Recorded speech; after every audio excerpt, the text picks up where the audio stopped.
Copyright in these lectures is either owned by the ANU or a third party who has licensed the ANU to use it. Students may use the recording for personal study only. No lecture may be communicated online, copied or shared without the prior permission of the ANU.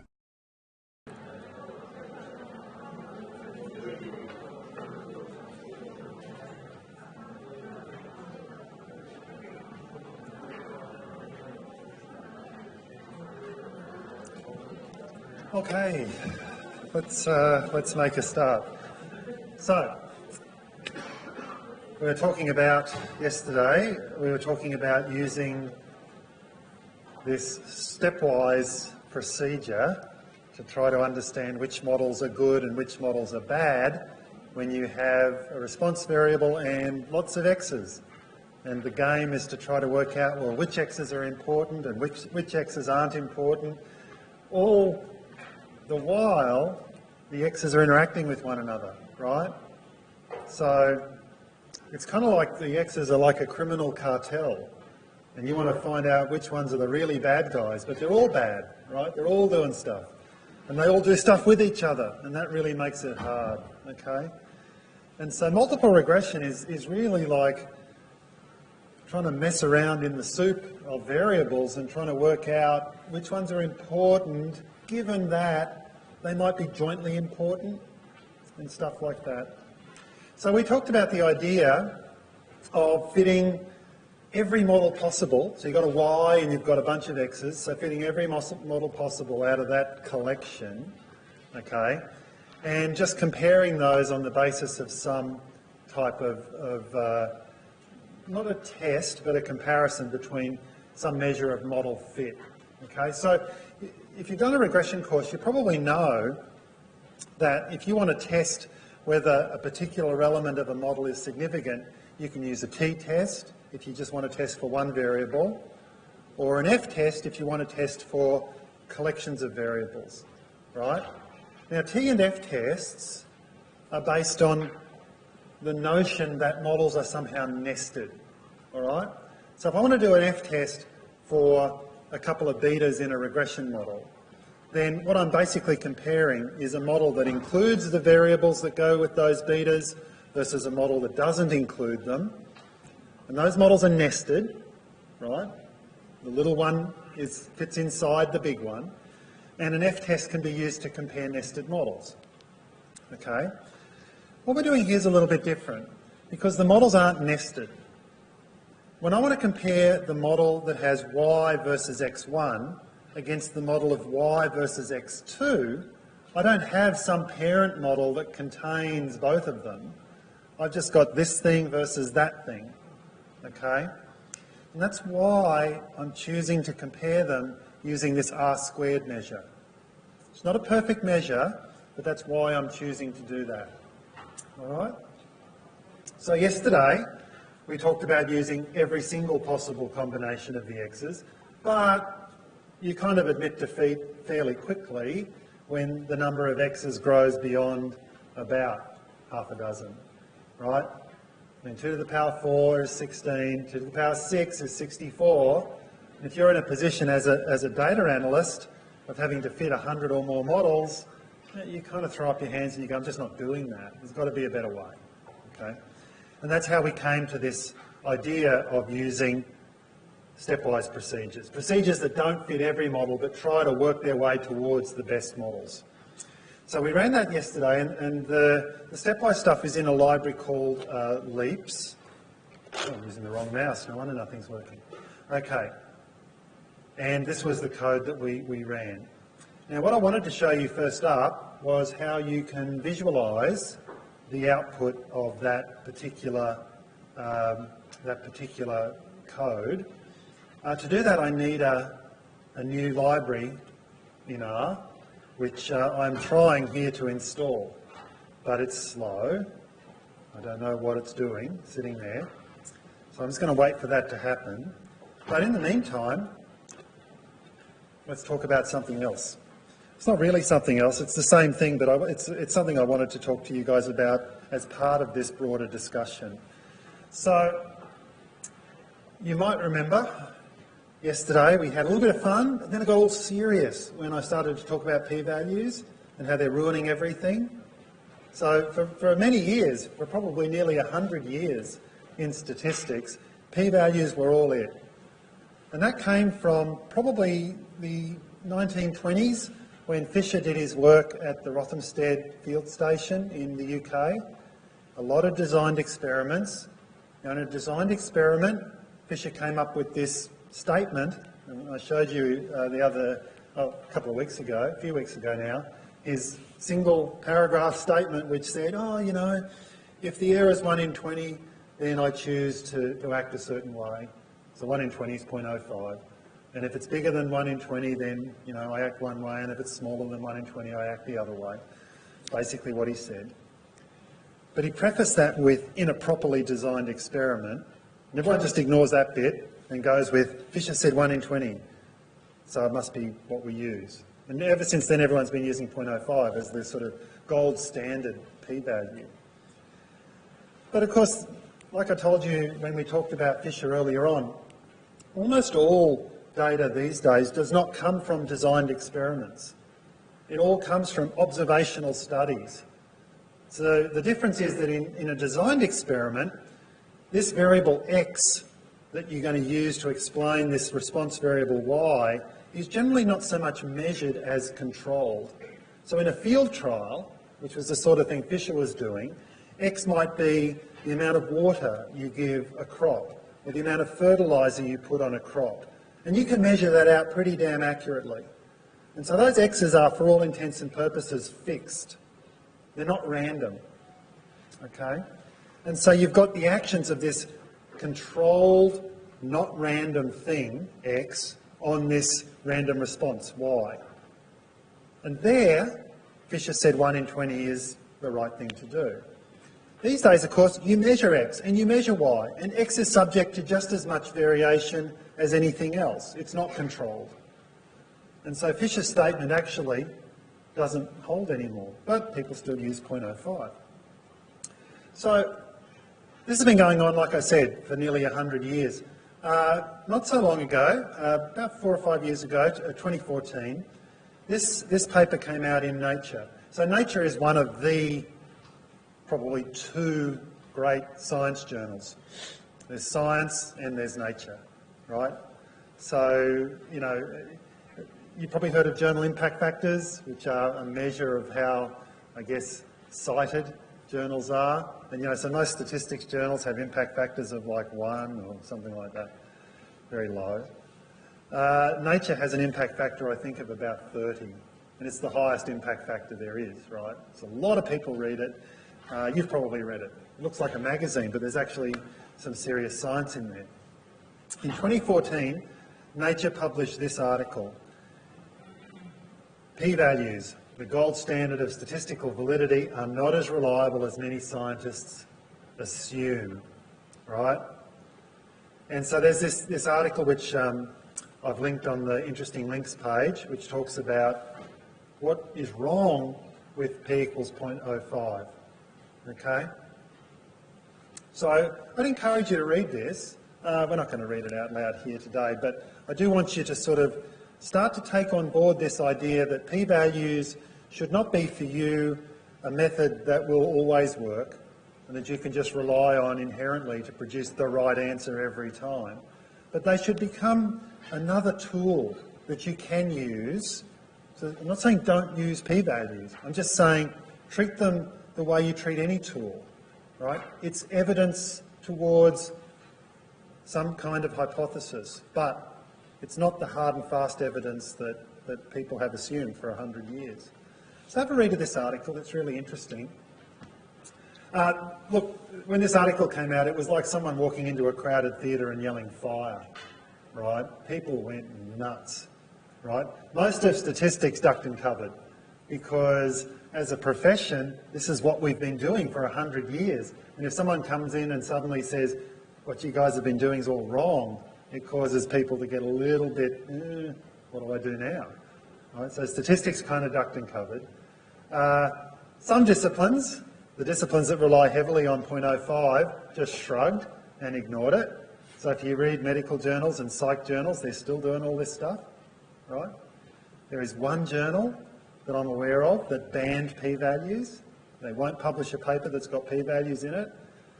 They went and did that, and all the other journals looked at them and waited. And since nothing happened, they didn't follow. So they showed no courage. So we have one courageous journal that's gone and done this. They're out on their own now. Okay? And this is the way that science is so utterly human, right? Because, you know, people have this vision of science as being some kind of inexorable, correct machine that knows the right answers and all that. But at its base, science, of course, is conducted by humans, and there's a whole lot of emotion that goes into that. And so this battle around p-values has become really emotional. So I'd encourage you to have a look at this article. It's really interesting. The other thing I'm going to show you is a really neat... Oh, this is progressing here behind. The other thing that I'm going to show you that is really neat is this article, which is in the American Scientist. That's a picture of Ronald Fisher, by the way.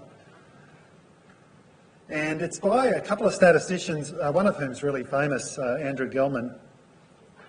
But I should tell you, this is really interesting. Well, interesting to me, maybe not to you. When I finished my PhD, I finished my PhD here at ANU in 1989. Okay? I know, it's a long time. And you're going, I wasn't born, oh my God, okay. But we'll move past the idea that I'm old and you're not. Okay, we'll move past that. After I finished my PhD, I went to the US and I was looking for jobs, right? And so I was running around different universities applying for different jobs. And every job I applied for was applied for by one other person at least, Andrew Gelman.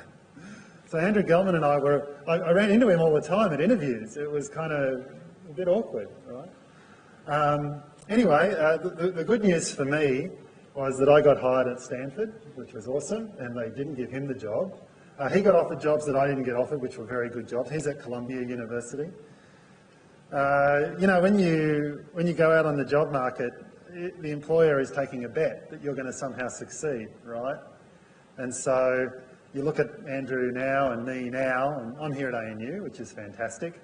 Andrew's at Columbia still. He's probably one of the best known statisticians on the planet.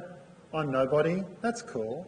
That's cool. But the bet they took, obviously, they should have bet on him. Anyway. So he's a really smart guy. He is a really smart guy. And a very interesting bloke. He's actually got, I'll tell you this, because you might want to go look there. He's got his own blog site, which is really terrific. It's called andrewgelman.com. It takes a certain kind of chutzpah to, you know, name your website after yourself because, you know, it's pretty cool.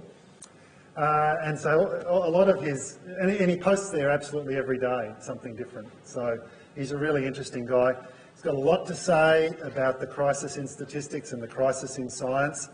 If you're the slightest bit interested about where the world's headed in these areas, go have a read, okay? I'm a big believer that you should go out and see what's out there rather than just, you know, listen to what I say. Because what I say is mostly right, but it ain't everything.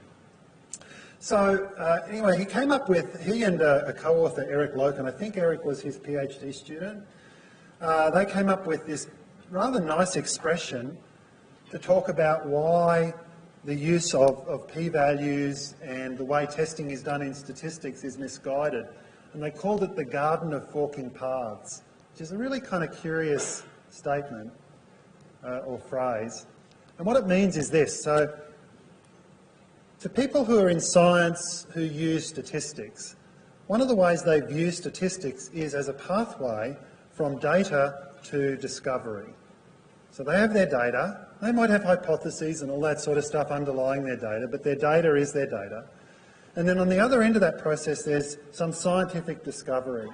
And the statistician is the person who guides them along that path from data to discovery, okay? And if you use p-values, you're basically saying that there's a single path between data and discovery, governed by a single number, p is 0.05 or below, and then that tells you whether your discovery is real or not.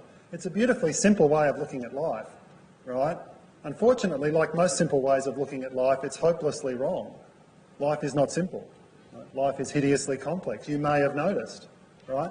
So he thought about, well, how do most analyses really proceed?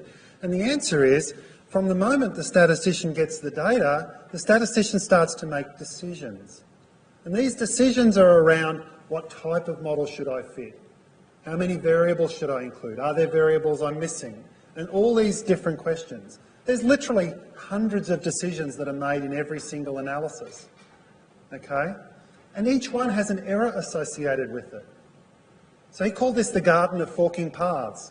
You enter at the entrance and you want to leave at the exit, but there is not one single path through that, governed by a single p-value that tells you if you're right or wrong.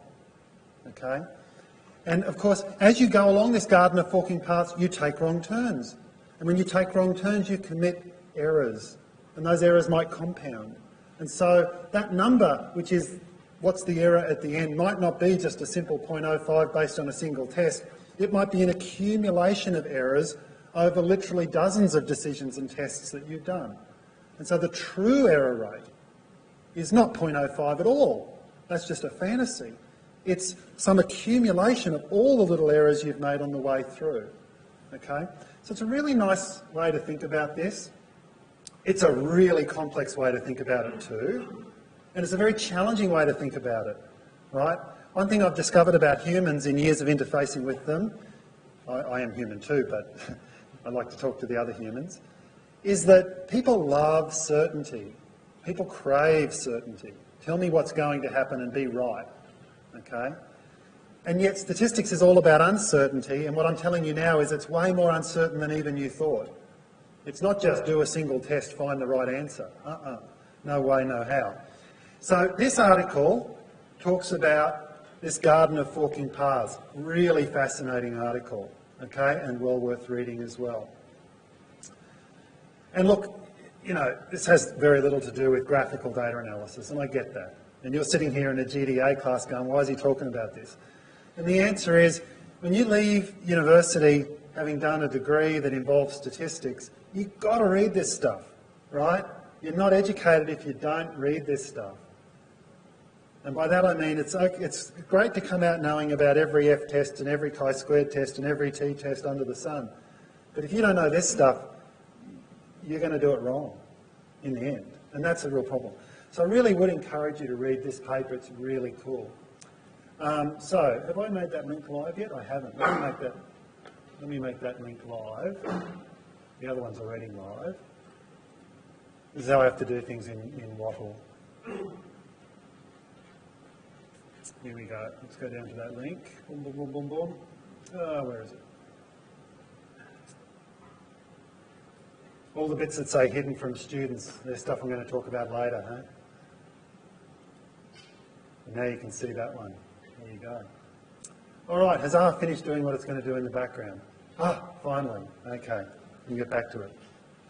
Okay, so what's the upshot of all of this and why is the point of talking about it? We are going to come up with a model at the end of this process when we do this model selection for our simple problem. You know, 1y, 4 x's, which ones matter?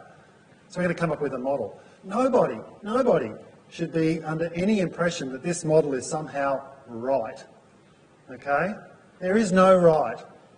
There is wrong, but there is no right. There are shades of right. And there's good, better, best, right? But there's no correct.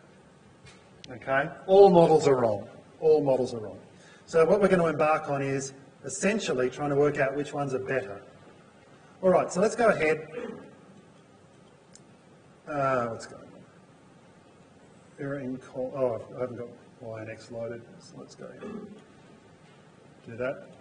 The problem with lecturing at the ANU, well, one of the problems, apart from the fact that the campus is in rubble, is every time you log in, it's like everything that happened before is gone, you know, so you've got to reload everything, which is why it takes so much damn time. It's very annoying. Okay, so we looked at this yesterday, and we looked very briefly at this table. So, okay, we've got a Y, we've got 4 X's, we're trying to work out which models are good and which models are bad. Here's how we do it. So, column for the intercept, a 1 means that the variable is in, a 0 means it's out. So every model has an intercept, okay? Then we've got all the models that contain x1 or not, x2, x3 and x4. Okay? Then there's a really small gap, and then it tells you the adjusted R squared. Okay? So how do you use this? Here's what you do. Down the bottom, these numbers are going to be big, because big models tend to have big R squareds, okay, and big adjusted R squareds. So what I generally do is I work from the bottom, and I try to pick out the biggest number for the smallest possible model, okay? Now this concept of best explanatory power for smallest model has a name. It's called parsimony, P-A-R-S-I-M-O-N-Y, parsimony. So you've heard the word, it's an English word, parsimonious. So parsimony is the noun that goes with parsimonious. What does it mean? It means maximising one thing while minimising another. All right? So the best way I can explain this is I'll tell you a story. When I worked in the US at the university, we had these guys. There was this little black market in buying textbooks, right? And there were these guys who'd walk around and they'd buy textbooks off academics, and then they'd sell them to students, right? So it was a black market because the publishers hated this. The publishers want the students to buy textbooks off them because they can charge about $400 more, right? But this black market developed. And so these guys were called book buyers, right? They'd come around to everyone's office. You got any books you want to sell? Oh, yeah.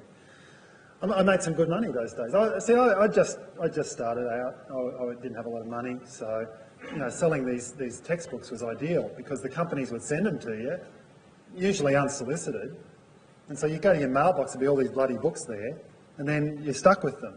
So anyway, this worked really well. So the book buyers came in all kinds of shapes and sizes. One was a terrible human being. He brought his girlfriend with him all the time, and she carried the books. He was this big guy, right? And his girlfriend would be behind, lugging this big bag of books along, and he'd be like, come on, hurry up. Oh, my God. I never sold the book to him because he was an a-hole, right? Anyway. But the book buyer I really liked was a guy by the name of Bill Beebe. That was his real name. He had a business card, Bill Beebe, book buyer. I'm like, that is so alliterative, it's perfect, right? Bill Beebe, the book buyer. And he had a motto. His motto was, and this captures parsimony perfectly, more money, less effort. That was his entire business plan. Buy books off these guys, no effort, sell them for for lots of money. So more money, less effort, right? So how does that work in statistics? More explanatory power, fewer variables. More explanatory power, fewer variables. That's the concept of parsimony, right? More bang for your buck. Okay. So as I run my finger up this page, you'll notice that at the bottom the models are big, at the top the models are small. Okay. So I want to find a smallish model that has a good R squared. So I run my finger up the page, yeah, big, but they're big models. I'm not happy with those. The models are getting smaller, right? This is terrible. This is a model that's got two things in it, but it's only got 42%. But here's a model up here that's got two things in it that gets me 97%. So I run my hand up this until I find the last biggest one, okay? The last biggest one. And, let's be honest, it may be that this one isn't the biggest of them all. It's not, is it? It's not quite the biggest of them all. This one's very slightly bigger, right? 0.9714, 0.9713.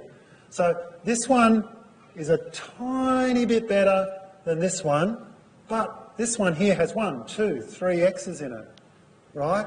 So what's the rule? More money, less effort, okay? So I'm getting about the same amount of explanatory power, but I get one whole fewer variables. So this is the one I'd choose, all right? And it's got X1 in it, and it's got X2 in it, and it's ignoring X3 and X4. Now, at the end of yesterday's lecture, someone who I can't visualise right now came up and asked a brilliant question, and the brilliant question was this. When you fit the best one variable model, is that variable that you chose going to be in the model you choose out of the result of a stepwise regression? The answer is no. The best one variable model, we can look here, the best one variable model, so these three lines here, represent the best four lines. There's four variables, right? Here we go. Oh my God. I need to go back to mouse school. So those four lines there represent the one variable models, and my choices are 0.657, 0.655, 0.467, 0.217. The best one of those is the top one, 0.657. That contains x3. Okay, the best one variable model contains x3. Okay. The best two variable model is this one here, 0.971. It doesn't contain x3. It contains x2. So if you're using a stepwise procedure, you're not necessarily going to choose the right variable in the first step. It might fall out later. You might say, well, how can that happen? If x3 is so bloody good, how come it leaves when you get the right answer? And the answer is, remember, x2 and x3 are twins. You get one, you might as well have the other. They're not exact twins, but they're close. Okay, so that's what's going on there. So that's how you might use this table. Now look, this is great. This table has 16 lines. It's dead easy for me with 16 things in a table to stand there and run my finger up the page and go, yep, I can pick out the big one, easy, right? But if the number of x's was 5, there'd be 32 lines in the table. If the number of x's was 10, there'd be 1,000 lines in the table. I ain't doing anything with the fingers then. Because, well, it's not even going to fit on the screen. So that's no good. We need a better way to visualise this. So here's how we visualise it. This is in the car library.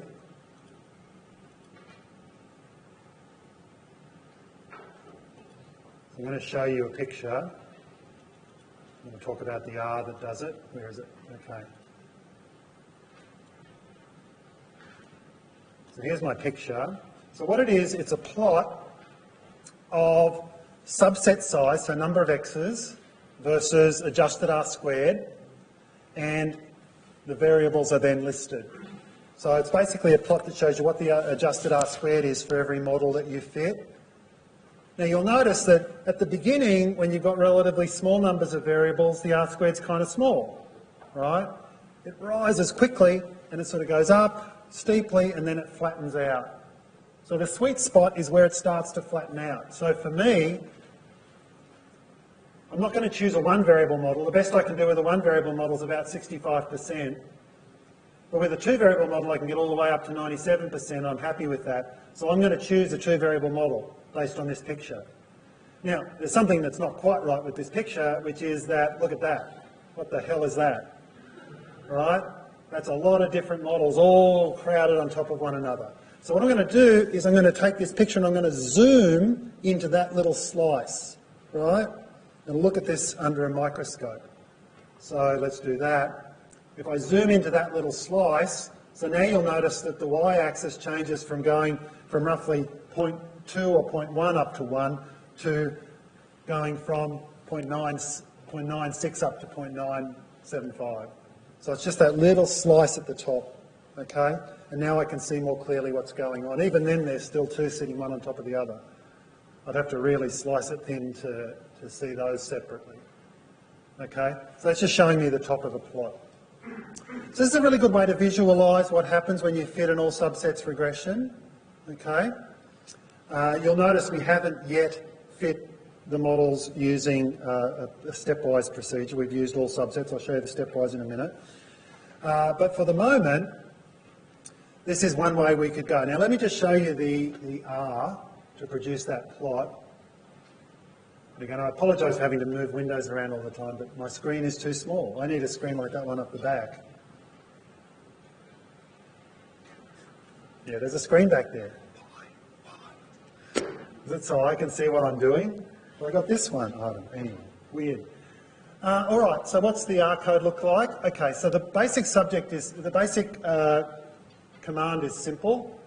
The command is subsets, right? And what it does is it takes the output from what LEAPS produces. So it takes the output of a stepwise regression, and it looks at each subset model and it plots them with the y-axis being whatever you put here, statistic equals. And here we want adjusted R squared, and the rest is just making sure everything's titled. Okay? So that's the basic code. When I wanted to show you just that top slice, all I do is use y limit being 0.957 up to 0.973. So I just show you only that top slice using y limit. All right? So pretty simple. Now, in case you are interested, and I always encourage people to use the help in R because it's really quite good. So you can get help on the subsets command and it tells you what you need to put in. So object is a reg subsets object produced by the reg subsets function in the Leaps package. So in other words, the output of a stepwise regression. And then you've got all these other options. Most of them are pretty boring, but the one you want to look at is this one, statistic. So you've got a choice of what you get it to plot, and there are multiple choices here. We're generally just going to use adjusted R squared, okay? AVJR2, adjusted R squared. There are other measures of model adequacy. They are the Bayes information criterion, so-called BIC. There is Mallows CP. There is regular R squared, not adjusted. And if you're wondering what is Mallows CP and what is BIC, do a class in regression. We have one. You might have already done a class in regression, but you don't remember, right? It was a long time ago. Anyway, these are other things that you can use to compare models. Okay, adjusted R squared is not everything, but we're going to use adjusted R squared here because it's simple. AIC and BIC are the more popular alternatives, but you'll see that subsets does not support AIC, which stands for Kaiki's information criterion. Okay, so that's pretty cool. All right, now I'm going to make the windows go small again. Oh, no, I'm not. I'm just going to have another look at the help for reg subsets. This is the command that does the stepwise one. Okay, reg subsets. And what I'm looking for in here is the method. Okay, so we've shown so far exhaustive search. There are other options. There's forward selection, backwards, I call it backwards elimination, they call it backwards selection, or sequential replacement.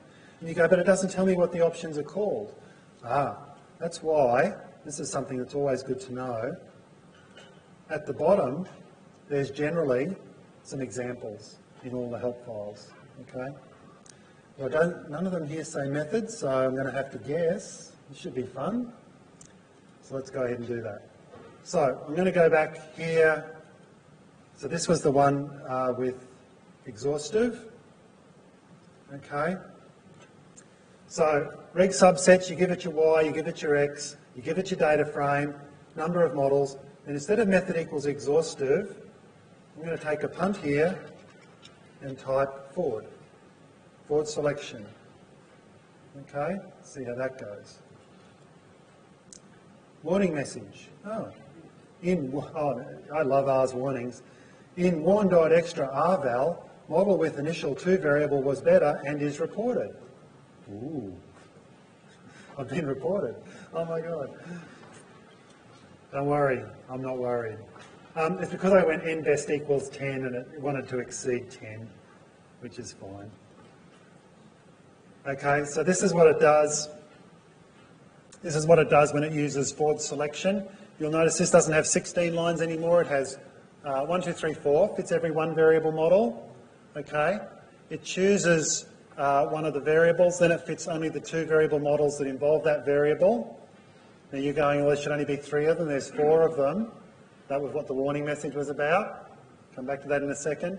Then it chooses the 3 variable models that involve the first 2 variables chosen. There are 2 of them, and it can fit only one 4 variable model. So in this case, we've got 1, 2, 3, 4, 5, 6, 7, 8, 9, 10, 11 and we previously fit 15. So we've saved 4, okay? And you're going, oh, gee, it's not much. To which my response is, well, if something costs $15 and someone offers it to you for 11, you're going to take it, right? I mean, it's a discount. And it's small because the problem is small. And if the number of variables was 20, and we're talking about the difference between 2 to the power 20 and a number that's very much smaller than that, then you're going to say, yeah, I'll do that. Okay? And the error message, or the warning message, which has gone off the screen now, said that the model that had variable 2 in it was better than all the others. So that's this guy here. So it's put it in anyway. And the reason it's done that is because when it chose x3 in the first step, forward stepwise then says all my next models have to contain x3, right? And so it goes ahead and it fits the model that has x1 and x3, x2 and x3, what am I missing here? Sorry, that's x2 and x3. Oh, why can't I see? Oh, sorry. I keep ignoring this column because it's so damn close to this one. I'm too close to this. I have to stand back. You know when you stand up really close to something, suddenly you go, oh, what am I looking at? Oh, that's way better. Okay. Now I can't point. I need long arms. What's going on? Someone once called me Inspector Gadget, but I'm not. Damn. Anyway. All right. So 2 variable models. Okay. This one has x1 and x3.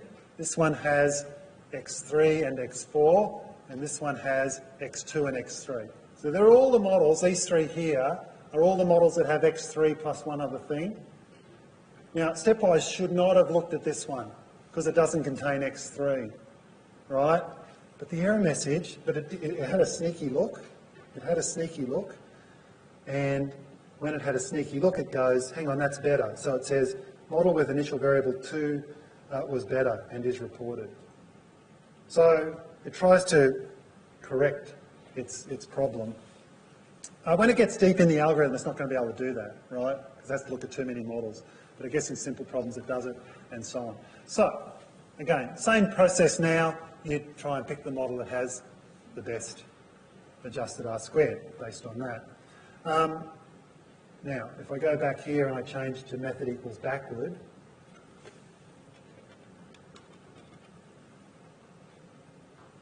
whoops.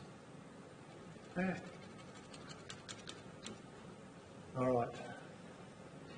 Okay. It goes ahead and does it. You get the same error message, right? Now let's have a look at the output. Come on. Again, is that okay? So when you go backwards, you don't go all the way back, right? So this is the best 4 variable model. Okay, 1 variable comes out, that's variable 4. Okay, so these are all the models that don't involve variable 4. What's this one doing in there? No, what's going on? Okay, these have variable 1. These have variable 3. I don't know what the hell it's done. Am I looking at this straight again? My goodness. Anyway, the idea is, it's going backwards, right? Takes things out one at a time and then removes them sequentially. Anyway, I'm not going to embarrass myself by looking at that too closely. I think the third one's called stepwise. No, unknown name. What is it called?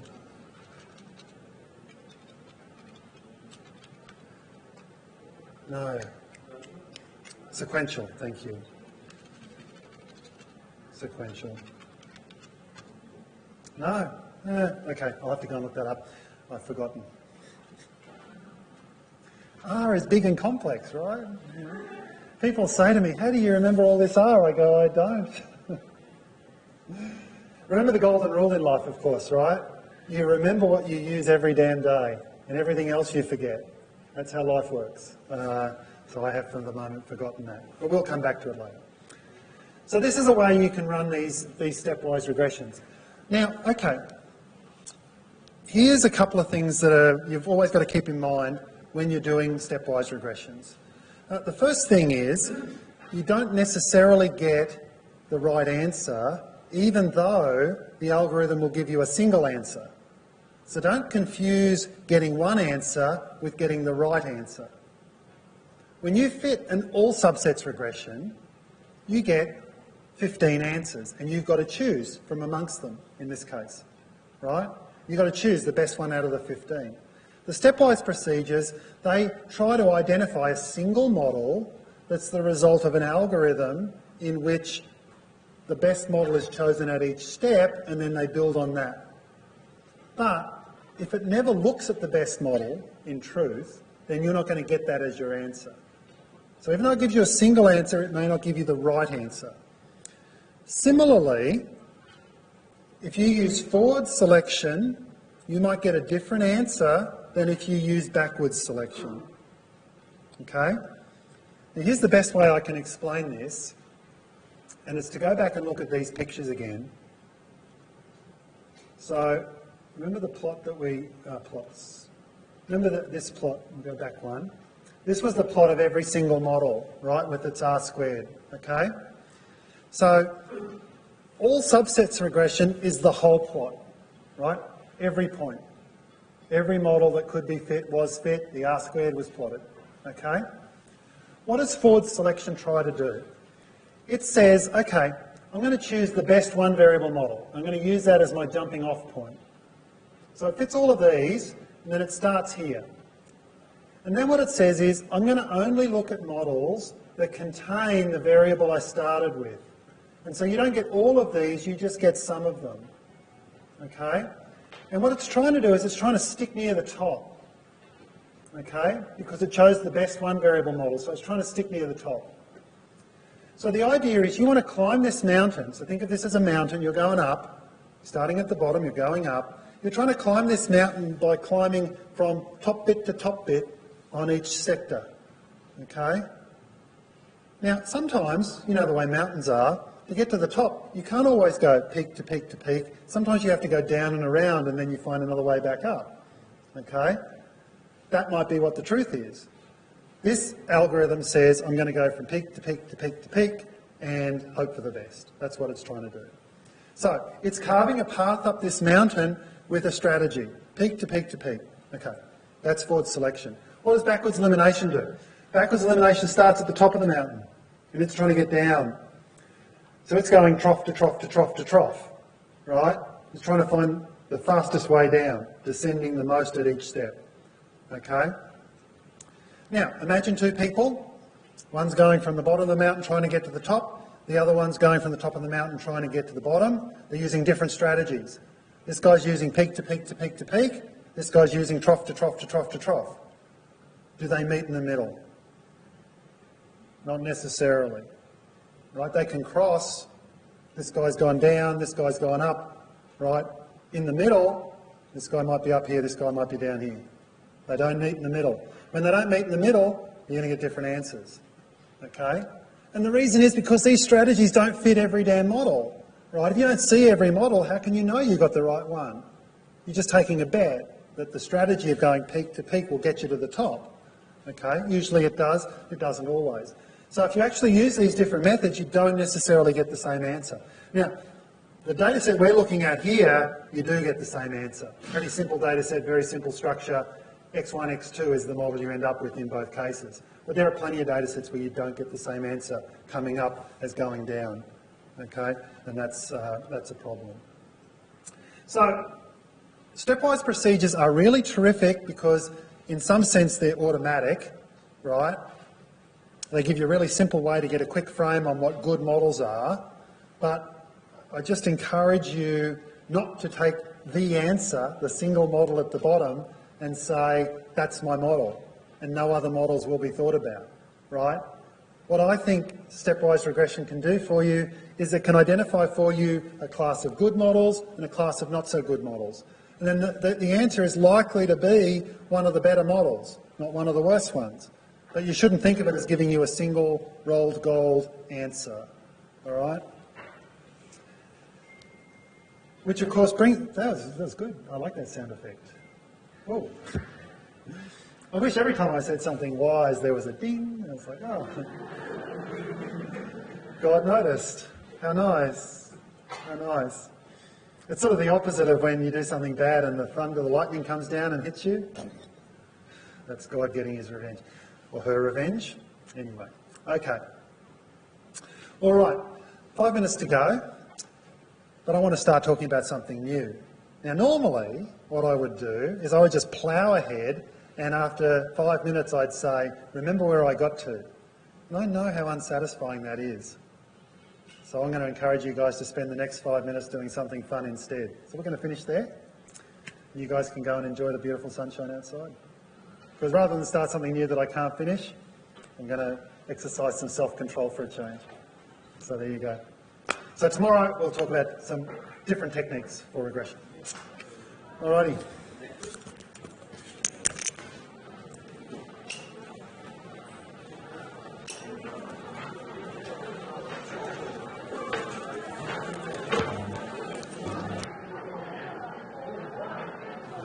Let's move away from the microphone because I think it's still recording.